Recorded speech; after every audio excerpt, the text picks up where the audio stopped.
ಹರಿ ಓಂ ಗುರುಭ್ಯೋ ನಮಃ. ಆತ್ಮೀಯರೆಲ್ಲರಿಗೂ ನಮಸ್ಕಾರ. ಆತ್ಮೀಯರೇ, ನಾವು ಈಗ ರಾಹುಗ್ರಹ ಬದಲಾವಣೆ, ಈ ಒಂದು ರಾಹುಗ್ರಹ ಬದಲಾವಣೆಯಿಂದ ಆಗುವಂತಹ ಒಂದು ಪರಿಣಾಮಗಳು, ಒಳಿತ ಕೆಡುಕ ಅನ್ನುವಂತಹ ವಿಚಾರಗಳು ಸಿಂಹರಾಶಿಯವರಿಗೆ ಹೇಗೆಲ್ಲ ಇರುತ್ತೆ ಅನ್ನುವಂತಹದನ್ನು ಗಮನಿಸೋಣ. ನೋಡಿ, ರಾಹುಗ್ರಹ ಇಷ್ಟು ದಿನಗಳ ಕಾಲ ನಿಮ್ಮ ರಾಶಿಗೆ ಅಷ್ಟಮ ಸ್ಥಾನದಲ್ಲಿ ಸಂಚಾರ ಮಾಡ್ತಾಯಿತ್ತು. ಅಷ್ಟಮ ಸ್ಥಾನ ಅಂದರೆ ಮೀನ ರಾಶಿಯಲ್ಲಿ ಸಂಚಾರ ಮಾಡ್ತಾಯಿತ್ತು. ಸುಮಾರು 1.5 ವರ್ಷಗಳ ಕಾಲ, ಅಂದರೆ 18 ತಿಂಗಳ ಕಾಲ ಸಂಚಾರ ಮಾಡುವಂತಹ ರಾಹು ನಿಮ್ಮ ರಾಶಿಗೆ ಅಷ್ಟಮ ಸ್ಥಿತಿಯಲ್ಲಿ ಇಷ್ಟು ದಿನ ಇರ್ತಕ್ಕಂತಹದ್ದು. ಅಷ್ಟಮ ಸ್ಥಾನದಲ್ಲಿದ್ದಾಗ ನಿಮಗೆ ಬಹಳಷ್ಟು ಆರೋಗ್ಯ ವೈಪರೀತ್ಯಗಳು, ಅಡಚಣೆಗಳು, ಕುಟುಂಬದಲ್ಲಿ ವೈರಾಗ್ಯಗಳು, ತೊಂದರೆಗಳು, ಸಮಾಜದಲ್ಲಿ ಒಳ್ಳೆಯ ರೀತಿಯ ಒಂದು ಸಂಪಾದನೆ, ಹೆಸರು ಇವೆಲ್ಲ ಗಳಿಸಬೇಕಾದ್ರೂ ಕಷ್ಟ ನಷ್ಟಗಳಿಂದ ಕೂಡಿತ್ತು. ಈಗ 2025 ಮೇ 18ನೇ ತಾರೀಕಿಗೆ ಈ ಒಂದು ಮೀನರಾಶಿಯಲ್ಲಿರ್ತಕ್ಕಂತಹ ಒಂದು ರಾಹುವು ಕುಂಭರಾಶಿಗೆ ವಕ್ರಸ್ಥಿತಿಯಲ್ಲಿ ಸಂಚಾರ ಮಾಡ್ತಾನೆ. ಈ ಕುಂಭರಾಶಿಯಲ್ಲಿ 3 ನಕ್ಷತ್ರಗಳು ಅಂದರೆ ಪೂರ್ವಭಾದ್ರ ನಕ್ಷತ್ರ, ಶತಭಿಷ ನಕ್ಷತ್ರ, ಧನಿಷ್ಠ ನಕ್ಷತ್ರ, ಈ 3 ನಕ್ಷತ್ರಗಳಲ್ಲಿ 9 ಪಾದಗಳಲ್ಲಿ ಸಂಚಾರ ಮಾಡುವಂತಹ ರಾಹುವಿನ ಪ್ರಭಾವ ಯಾವ ರೀತಿ ಇರುತ್ತೆ, ಯಾವ ನಕ್ಷತ್ರದಿಂದ ಈ ಒಂದು ರಾಹುವಿನ ಫಲ ಹೆಂಗಿರುತ್ತೆ ಅನ್ನುವಂತಹದನ್ನು ನೋಡೋಣ. ನೋಡಿ, 1.5 ವರ್ಷ ಅಂತಂದರೆ 2026 ನವಂಬರ್ 25ನೇ ತಾರೀಕುವರೆಗೂ ಕೂಡ ಇರ್ತಕ್ಕಂತಹದ್ದು ಕುಂಭರಾಶಿಯಲ್ಲಿ. ಹಾಗಾಗಿ ಈ 1.5 ವರ್ಷಗಳ ಕಾಲ ಯಾವ ಒಂದು ದಿನಾಂಕಗಳಲ್ಲಿ, ಈ ಒಂದು ಯಾವ ನಕ್ಷತ್ರದಲ್ಲಿ ನಿಮಗೆ ರಾಹುವಿನ ಪ್ರಭಾವ, ಪ್ರತಿಫಲಗಳು ಹೇಗಿರುತ್ತೆ ಅಂತ ನೋಡೋಣ. ನೋಡಿ, ಸಿಂಹರಾಶಿಯವರಿಗೆ 2025 ಮೇ 18ನೇ ತಾರೀಕಿಗೆ ಈ ಒಂದು ರಾಹುವು ಕುಂಭರಾಶಿ ಪ್ರವೇಶ ಮಾಡ್ತಾ ಇದ್ದಾನೆ. ಪೂರ್ವಭಾದ್ರ ನಕ್ಷತ್ರ 3ನೇ ಪಾದಕ್ಕೆ ಎಲ್ಲಿವರೆಗೂ ಇರ್ತಾನಪ್ಪ ಅಂತಂದರೆ 2025 ಡಿಸೆಂಬರ್ 3ನೇ ತಾರೀಕುವರೆಗೂ. ನೋಡಿ, ಈ ಒಂದು ಮಧ್ಯಕಾಲದಲ್ಲಿ ಪೂರ್ವಭಾದ್ರ ನಕ್ಷತ್ರ 3ನೇ ಪಾದ, 2ನೇ ಪಾದ, 1ನೇ ಪಾದ, ಈ 3 ಪಾದಗಳಲ್ಲಿ ಸಂಚಾರ ಮಾಡುವಂಥ ಸ್ಥಿತಿ ಹೇಗಿರುತ್ತೆ ಅಂತಂದರೆ, ನೋಡಿ, ಈ ಒಂದು ಪೂರ್ವಭಾದ್ರ ನಕ್ಷತ್ರ ಗುರುವಿನ ನಕ್ಷತ್ರ. ಹಾಗಾಗಿ ಗುರುವಿನ ನಕ್ಷತ್ರ ನಿಮಗೆ ಏನು ಫಲ ಕೊಡುತ್ತೆ, ರಾಹುವಿನ ಒಂದು ಫಲ ಅಂತ ನೋಡಿದ್ರೆ, ನೋಡಿ, ಈ ಒಂದು ಪೂರ್ವಭಾದ್ರ ನಕ್ಷತ್ರದ ಬಲ, ಗುರುವಿನ ಒಂದು ಬಲ ರಾಹು ಮೇಲೆ ಬಿದ್ದು ರಾಹು ಮೇಲೆ ಫಲ ನಿಮ್ಮ ರಾಶಿಯ ಮೇಲೆ ಅಂದರೆ ಸಿಂಹರಾಶಿಯವರಿಗೆ ಬರುವಂತಹ ಸ್ಥಿತಿ ಅಂತಂದರೆ ವಿಶೇಷವಾಗಿ ಒಂದು ಪೂರ್ವ ಪುಣ್ಯ ಭಾಗ್ಯ ಯೋಗ ಫಲಗಳು. ನೋಡಿ, ಹಿಂದಿನ ಜನ್ಮದಲ್ಲಿ ನೀವೇನೆಲ್ಲ ಪುಣ್ಯ ಮಾಡಿದ್ದೀರಾ, ಆ ಒಂದು ಪುಣ್ಯದ ಫಲದಿಂದ ಆದಾಯಗಳನ್ನು ಗಳಿಸುವಂತಹ ಯೋಗ ಈ ಸಮಯದಲ್ಲಿ ನೋಡ್ತೀರಾ. ನೋಡಿ, ಈ ಒಂದು ಡೇಟ್ನ ನೋಟ್ ಮಾಡ್ಕೊಳ್ಳಿ. ಈ ಒಂದು ಪುಣ್ಯ ಅಂದರೆ ಹಿಂದಿನ ಜನ್ಮದಲ್ಲೇ ಮಾಡಿರ್ತಕ್ಕಂತಹ ಒಂದು ಪುಣ್ಯ ನಿಮಗೆ ಗೊತ್ತಿರಲ್ಲ, ಹಿಂದಿನ ಜನ್ಮದಲ್ಲಿ ಏನಿತ್ತೋ ಏನಿಲ್ಲೋ ಗೊತ್ತಿಲ್ಲ. ಆದರೆ ಜ್ಯೋತಿಷ್ಯ ಪ್ರಕಾರ ಅಂತೂ ಪೂರ್ವಜನ್ಮ ಸುಕೃತ ಫಲ ಅಂತೇಳಿ ಹೇಳ್ತೀವಿ, ಹಿಂದಿನ ಜನ್ಮದ ಪುಣ್ಯ ಫಲ ಅಂತೇಳಿ ಹೇಳ್ತೀವಿ. ಆ ಒಂದು ಪುಣ್ಯ ಫಲದಿಂದ ನೀವು ಲಾಭಗಳನ್ನು ಗಳಿಸುವಂತಹದ್ದು.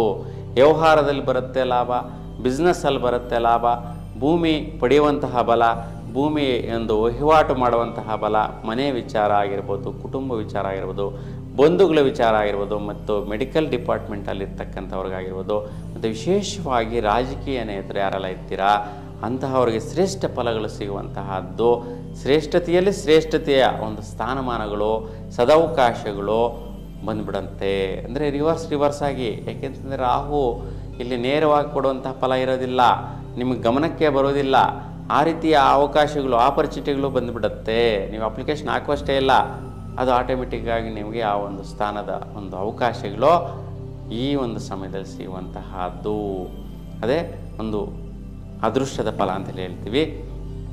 ಇನ್ನು ಆರೋಗ್ಯ ವಿಚಾರದಲ್ಲಿ ಕೂಡ ಅಷ್ಟೇ, ಸ್ವಲ್ಪ ಥ್ರೋಟ್ ಸಂಬಂಧಿಸಿದ ಸಮಸ್ಯೆಗಳು, ಶ್ವಾಸಬಾಧೆಗಳ ಸಮಸ್ಯೆಗಳು, ತಲೆಗೆ ಸಂಬಂಧಿಸಿದ ಸಮಸ್ಯೆಗಳು, ಸುಸ್ತು, ಆಯಾಸ, ಈ ರೀತಿಯ ವೈಪರೀತ್ಯಗಳೆಲ್ಲವೂ ಕೂಡ ನಿವಾರಣೆ ಆಗುತ್ತೆ ಈ ಸಮಯದಲ್ಲಿ. ಮತ್ತು ದಂಪತಿಗಳಿಗೆ ಸಂತೃಪ್ತಿಗಳು ಸಿಗುವಂತಹದ್ದು. ನೋಡಿ, ಈ ಸಮಯದಲ್ಲಿ ಹೆಚ್ಚಾಗಿ ಪುಣ್ಯಸ್ಥಳಗಳ ದರ್ಶನ ಮಾಡಿಕೊಳ್ಳುವಂತಹದ್ದು, ಮತ್ತು ವಿಶೇಷವಾಗಿ ಪಿತೃಶಾಂತಿ ಪರಿಹಾರಗಳು ಮಾಡಿಕೊಳ್ಳುವಂತಹದ್ದು, ಧರ್ಮಕ್ಷೇತ್ರಗಳಲ್ಲಿ ದಾನ ಧರ್ಮಗಳು ಮಾಡುವಂತಹದ್ದು, ಮತ್ತು ವಿಶೇಷವಾಗಿ ಸಮಾಜ ಸೇವೆಗಳನ್ನು ಮಾಡುವಂತಹ ಅವರಿಗೆ ಶ್ರೇಷ್ಠ ಫಲ, ಮತ್ತು ಸರ್ಕಾರಿ ವೃತ್ತಿಯೋಗದಲ್ಲಿರ್ತಕ್ಕಂತಹವರಿಗೆ ಕೂಡ ವಿಶೇಷವಾಗಿ ಶ್ರೇಷ್ಠವಾದಂಥ ಫಲಗಳು ಸಿಗುವಂತಹದ್ದು ಈ ಸಮಯದಲ್ಲಿ ನೋಡ್ತೀರಾ. ಈ ಸಮಯದಲ್ಲಿ ವಿಶೇಷವಾಗಿ ನೋಡೋದಾದರೆ ವಿದ್ಯಾರ್ಥಿಗಳಿಗೆ ಭಾಳಷ್ಟು ಪುಣ್ಯ ಫಲದಾಯಕವಾದ ಅನುಕೂಲಗಳು ಸಿಕ್ಬಿಡುತ್ತೆ. ಅಂದರೆ ವಿದ್ಯಾಭ್ಯಾಸ ಮುಗಿಸ್ತಾ ಇರ್ತಕ್ಕಂತಹವರಿಗೆ ಒಳ್ಳೆ ಆದಾಯ ಬರುವಂತಹ ವೃತ್ತಿಯೋಗಗಳು ಸಿಕ್ಬಿಡುತ್ತೆ. ಮತ್ತು ಅಬ್ರಾಡ್ಗೆ ಹೋಗುವಂತಹವರಿಗೆ ಶ್ರೇಷ್ಠವಾದಂತಹ ಒಂದು ವಿದ್ಯಾಭ್ಯಾಸದ ಅವಕಾಶಗಳು ಸಿಗುತ್ತೆ. ಒಳ್ಳೆಯ ಯೂನಿವರ್ಸಿಟಿಗಳಲ್ಲಿ ವಿದ್ಯಾಭ್ಯಾಸ ಮಾಡುವಂತಹ ಅವಕಾಶಗಳು ಮತ್ತು ಉದ್ಯೋಗ ಮಾಡುವಂಥವ್ರಿಗೆ ಒಳ್ಳೊಳ್ಳೆ ಕಂಪ್ನಿಗಳಲ್ಲಿ ಉದ್ಯೋಗ ಮಾಡುವಂತಹದ್ದು, ಅಬ್ರಾಡ್ಗಳಲ್ಲಿ ಸಿಗುವಂತಹ ಸದವಕಾಶ ನಿಮ್ಮ ರಾಶಿಯವರಿಗೆ ಈ ಸಮಯದಲ್ಲಿ ಸಿಗುವಂತಹದ್ದಿದೆ. ಇನ್ನು ಈ ಒಂದು ರಾಹು ಶತಭಿಷ ನಕ್ಷತ್ರಕ್ಕೆ ಪ್ರವೇಶ ಮಾಡ್ತಾನೆ 2025 ಡಿಸೆಂಬರ್ 3ನೇ ತಾರೀಕಿಗೆ.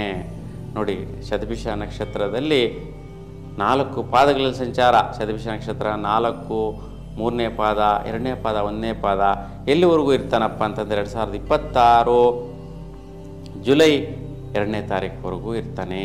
ನೋಡಿ, 2026 ಜುಲೈ 2ರವರೆಗೂ ಕೂಡ ಈ ಒಂದು ಶತಭಿಷ ನಕ್ಷತ್ರಕ್ಕೆ ಪ್ರವೇಶ ಮಾಡ್ತಾ ಇರ್ತಕ್ಕಂತಹದ್ದು. ನೋಡಿ, ಶತಭಿಷ ನಕ್ಷತ್ರ ಬಂದು ರಾಹುವಿನ ನಕ್ಷತ್ರ. ಹಾಗಾಗಿ ರಾಹುವಿನ ನಕ್ಷತ್ರದಲ್ಲಿ ಗೋಚಾರದಲ್ಲಿ ರಾಹು ಸಂಚಾರ. ಹಾಗಾಗಿ ಈ ಒಂದು ರಾಹುವಿನ ಪ್ರಭಾವ, ರಾಹುವಿನ ನಕ್ಷತ್ರ 2 ರೀತಿಯಲ್ಲೂ ಕೂಡ ಸಕ್ಸಸ್ ಸಿಕ್ಬಿಡುತ್ತೆ. ವಿಶೇಷವಾಗಿ ಈ ಒಂದು ಸಮಯದಲ್ಲಿ ಯಾರೆಲ್ಲ ವಿವಾಹಗಳಾಗದಿರ ಇದ್ದೀರಾ ಅಂತಹವರಿಗೆ ರಿವರ್ಸ್ ಆಗಿ ಮದುವೆಗಳಾಗ್ಬಿಡುತ್ತೆ. ಯಾರೋ ಸಡನ್ನಾಗಿ ಹುಡುಗಿ ಕಾಣಿಸ್ತಾಳೆ, ಹುಡುಗಿ ಸೆಲೆಕ್ಟ್ ಆಗಿಬಿಡ್ತಾಳೆ. ಸೊ ಏನೋ ಗೊತ್ತಿದ್ದು ಗೊತ್ತಿಲ್ಲದೆಯೇ ಈ ಸಮಯದಲ್ಲಂತೂ ನಿರ್ಣಯಗಳಾಗ್ಬಿಡುತ್ತೆ. ಅಂದರೆ ಆ ಒಂದು ಅಪೇಕ್ಷೆ ನನಗೆ ಮೂಮೆಂಟ್ ಸಿಕ್ಬಿಡುತ್ತೆ. ಯಾವುದೋ ಒಂದು ಮದುವೆಯಲ್ಲಿ ನೋಡ್ತೀರಾ, ಯಾವುದೋ ಒಂದು ಫಂಕ್ಷನಲ್ಲಿ ನೋಡ್ತೀರಾ, ಯಾವುದೋ ಒಂದು ಕಾರ್ಯಕ್ರಮದಲ್ಲಿ ನೋಡ್ತೀರಾ, ಹುಡುಗ ಹುಡುಗಿ ಎಸ್ ಅಂದ್ಬಿಡುವಂತಹದ್ದು. ಈ ಸಮಯದಲ್ಲಿ ಈ ರೀತಿಯ ಒಂದು ಗ್ರಹಗಳ ಒಂದು ಬಲದಲ್ಲಿರ್ತಕ್ಕಂತಹ ಹುಡುಗಿ ಹುಡುಗನೇ ಸಿಗುವಂತಹದ್ದು. ಹೆಚ್ಚಾಗಿ ಸರ್ಪದೋಷಗಳಿರ್ತಕ್ಕಂಥ ಹುಡುಗ ಹುಡುಗಿ, ಕಾಲಸರ್ಪದೋಷದಲ್ಲಿ ಇರ್ತಕ್ಕಂಥ ಹುಡುಗ ಹುಡುಗಿ. ಸೊ ಈ ಒಂದು ರೀತಿಯ ಒಂದು ಸರ್ಪದೋಷ ರಾಹುಕೇತು ಪ್ರಭಾವದಲ್ಲಿ ಇರ್ತಕ್ಕಂತಹ ಹುಡುಗ ಹುಡುಗಿ ವಧು ವರರು ಈ ಸಮಯದಲ್ಲಿ ಕನೆಕ್ಟ್ ಆಗಿಬಿಡ್ತಾರೆ. ಹಾಗಾಗಿ ಯಾರು ಕೊಯ್ಲು ಕೂಡ ತಪ್ಪಿಸೋಕ್ಕಾಗಲ್ಲ. ಮತ್ತು ಹೆಚ್ಚಾಗಿ ಈ ಸಮಯದಲ್ಲಿ ಸಿಂಹರಾಶಿಯವರಿಗೆ ಈ ಒಂದು ಡೇಟ್ಗಳಲ್ಲಿ ಗಮನಿಸ್ಕೊಳ್ಳಿ. ಮತ್ತು ತಂದೆ ತಾಯಂದರು ಹಿರಿಯರು ಅವರ ಸಮ್ಮತಿಯನ್ನು ಪಡೆದು ವಿವಾಹ ಆಗಬೇಕು ಅನ್ನುವಂತಹದ್ದಿಲ್ಲ, ಇರೋದಿಲ್ಲ. ರಿವರ್ಸ್ ಆಗಿ ಮದುವೆ ಆಗಿಬಿಡುವಂತಹದ್ದು. ಅಂದರೆ ನಿಮ್ಮ ಇಚ್ಛಾ ಪೂರ್ವಕವಾಗಿ ಮದುವೆ ಮಾಡ್ಕೊಂಡು ಬಂದುಬಿಡುವಂತಹ ಸಾಧ್ಯತೆಗಳು, ಜೀವನ ಪ್ರಾರಂಭಿಸಿಬಿಡುವಂತಹದ್ದಾಗತ್ತೆ. ಕೆಲವೊಂದು ದಂಪತಿಗಳಿಗೆ ನಿಮ್ಮ ಜಾತಕಗಳಲ್ಲಿ ಏನಾದರೂ ರಾಹು ಗ್ರಹ ಷಷ್ಠಾಷ್ಟಮ ಸ್ಥಾನದಲ್ಲಿ ಅಂದರೆ ಮಕರ ರಾಶಿ, ಮೀನ ರಾಶಿ, ಕಟಕ ರಾಶಿಯಲ್ಲಿ ಏನಾದರೂ ಸಂಚಾರ ಮಾಡ್ತಾಯಿದ್ರೆ ನೋಡ್ಕೊಳ್ಳಿ ನಿಮ್ಮ ಜಾತಕಗಳಲ್ಲಿ. ಅಂತಹ ದಂಪತಿಗಳಿಗೆ ಒಂದು ದಾಂಪತ್ಯ ಜೀವನದಲ್ಲಿ ವಿಚ್ಛೇದನ ಪಡೆಯುವಂತಹ, ಡೈವರ್ಸ್ ಪಡೆಯುವಂತಹದ್ದು ಕೂಡ ಬರುತ್ತೆ ಇದೇ ಸಮಯದಲ್ಲೇ. ಯಾಕೆಂತಂದರೆ ರಾಹು ಎಫೆಕ್ಟು ಈ ಷಷ್ಠಾಷ್ಟಮ ಸ್ಥಾನದಲ್ಲಿ ಸಂಚಾರ ಮಾಡ್ತಾರೆ ಜಾತಕಸ್ಥರಿಗೆ ಕೈ ಕೊಡುತ್ತೆ, ಎಡವಟ್ಟು ಮಾಡುತ್ತೆ. ಹಾಗಾಗಿ ಅಂಥ ದಂಪತಿಗಳಿಗೆ ರಿವರ್ಸ್ ಆಗುವಂಥ ಸಾಧ್ಯತೆಗಳಿರುತ್ತೆ.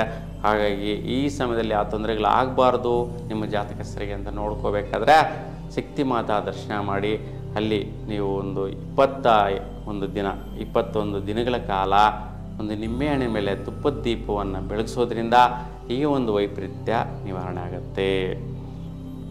ಇನ್ನು ಈ ಒಂದು ಧನಿಷ್ಠ ನಕ್ಷತ್ರ ಪ್ರಾರಂಭ ಆಗುತ್ತೆ. ರಾಹು ಸಂಚಾರ ಧನಿಷ್ಠ ನಕ್ಷತ್ರಕ್ಕೆ ಪ್ರವೇಶ ಮಾಡುವಂತಹದ್ದು 2026 ಜುಲೈ 2ನೇ ತಾರೀಕಿಗೆಲ್ಲ ಪ್ರವೇಶ ಮಾಡ್ತಾನೆ.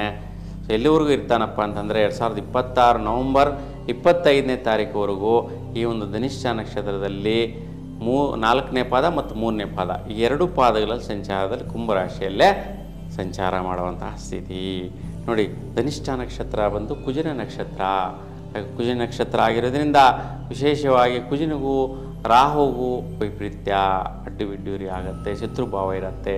ಹಾಗಾಗಿ ಈ ಸಮಯದಲ್ಲಿ ನಿಮಗೆ ಏನು ರೀತಿಯ ಒಂದು ವಿಚಾರದಲ್ಲಿ ವೈಪರೀತ್ಯಗಳು ಬರ್ಬೋದು, ಅದಕ್ಕೇನು ಪರಿಹಾರ ಅಂತ ತಿಳಿಸ್ತೀನಿ ನೋಡಿ. ಬಹುಮುಖ್ಯವಾಗಿ ನಿಮ್ಮ ಮನೆ ಕಡೆ, ನಿಮ್ಮ ಸ್ವಸ್ಥಾನದಲ್ಲಿ, ಕುಟುಂಬದಲ್ಲಿ ಬಾತೃಕಾರಕರಿಂದ ಸ್ವಲ್ಪ ಎಡವಟ್ಟುಗಳಾಗುವಂಥದ್ದು, ಭಾಗ್ಯದ ವಿಚಾರದಲ್ಲಿ ನಿಮಗೇನೋ ಬರಬೇಕಾದಂಥ ಆಸ್ತಿ ಪಾಸ್ತಿಗಳು, ಭಾಗ ವಿಲೇವಾರಿಗಳು, ಈ ಒಂದು ವಿಚಾರಗಳಲ್ಲಿ ಅಡೆತಡೆಗಳಾಗುವಂಥದ್ದು, ಅಡ್ಡುವಿಡ್ಡೂರುಗಳಾಗುವಂತಹದ್ದು, ತೊಂದರೆಗಳು ಬರುವಂತಹದ್ದು, ಮನೆ ಕಡೆ ಕುಟುಂಬದ ಕಡೆ ಸಮಸ್ಯೆಗಳು ಬರುವಂತಹದ್ದು, ಮತ್ತು ತಂದೆ ತಾಯಿ ಸ್ಥಾನಕ್ಕೆ ಸ್ವಲ್ಪ ತೊಂದರೆಗಳು, ಆರೋಗ್ಯ ವಿಚಾರದಲ್ಲಿ ತೊಂದರೆಗಳು ಬಂದು ಕಾಣಿಸ್ಕೊಳ್ಳುವಂತಹದ್ದು ಆಗುತ್ತೆ.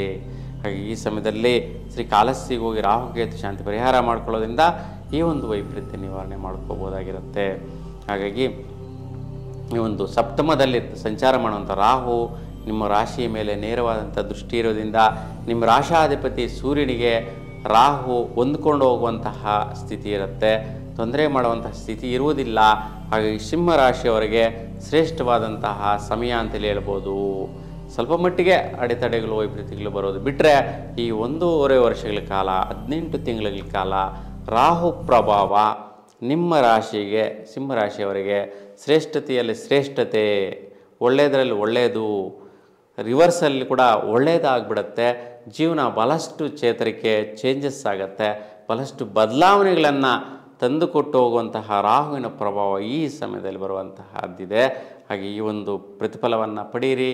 ಈ ಒಂದು ರಾಹುಗ್ರಹಕ್ಕೆ ಸಂಬಂಧಿಸಿದಂಥ ಪರಿಹಾರಗಳು ಮಾಡಿಕೊಳ್ಳಿ. ಹಾಗಾಗಿ ಈ ಒಂದು ರಾಹುಗ್ರಹಕ್ಕೆ ಆದಿದೇವತೆ ಆದಂಥ ಶಕ್ತಿ ಮಾತೆಯ ಅನುಗ್ರಹ ನಿಮ್ಮ ಮೇಲೆ ಸದಾಕಾಲ ಇರಲಿ ಅಂತ ಭಗವಂತನಲ್ಲಿ ಪ್ರಾರ್ಥಿಸ್ತಾ ಎಲ್ಲರೂ ಕೂಡ ಶುಭವಾಗಲಿ. ನಮಸ್ಕಾರ.